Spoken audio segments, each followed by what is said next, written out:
So this is, you can think of as the baby Jessica effect, right? When baby Jessica fell to the well and she really suffered and her parents must have been incredibly miserable, she got more CNN coverage than Rwanda and Darfur, right? And the question is, why does this happen? And why do people care so much? And it turns out there's a research on what's called the identifiable victim effect. And the question is, if you have how many lives are at stake and how much do we care, you would expect that as more lives are at stake, we would care more, maybe in a linear relationship. Or maybe we would care more in the beginning and there'll be kind of a diminishing return. Like we wouldn't care if it's 100 or 1,000, but we care a lot at the bottom range. But it turns out the function is different. We care a lot about individual life and we care less and less as the number of people become bigger. And this goes to kind of an observation that both Stalin and Mother Teresa said. Stalin said, one death is a tragedy, a million deaths is a statistic. And Mother Teresa said in the same spirit, if I look at the masses, I will never act. If I look at the one, I will. And both of them basically portray this idea that what happened when we kind of think about recruiting ourselves to act against something, it's not about our mind thinking. It's not about a cold, calculated thought about what's worthwhile and what's the cost-benefit analysis. It's about our heart. It's about our emotions. And the question is, what can activate emotion? And it turns out that an individual case can get us to care versus a big set of cases just becomes statistics. So there's beautiful results by Deb Small and George Lowenstein and Paul Slovic that basically say, here is one girl in Africa who is hungry. How much money would you give her? And then to other people they say, here's the problem of hunger in Africa. There are 3 million kids in Sudan and there are 5 million kids here and this, how much money would you give? And people give half as much to Africa than they give to the single girl Rukia. It actually gets worse because you said if people give more when it's emotional than when it's statistical, what happens when we give both information? We say, hey, here's one girl, Rukia, see how sad she is and how much money could help her. By the way, there's 5 million more like her. What would happen? It goes down. Right? It turns out that every time you activate cognition, calculation, thoughtfulness, you turn off the emotion, people care less and give much less.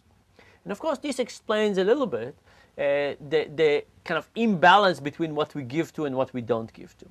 So think about how difficult it is to get money for prevention of diseases, prevention of malaria, or prevention of diarrhea, or deworming kids in the world. You know, lots of kids have worms.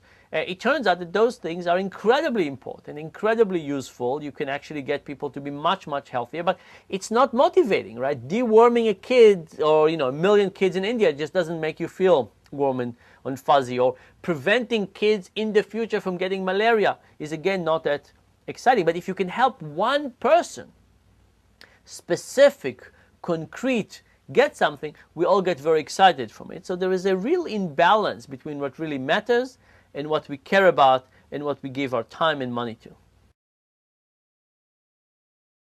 If you run a not-for-profit, of course, you want to build on these irrationalities because you care about your non-for-profit. And I think the example here is, of course, the American Cancer Society.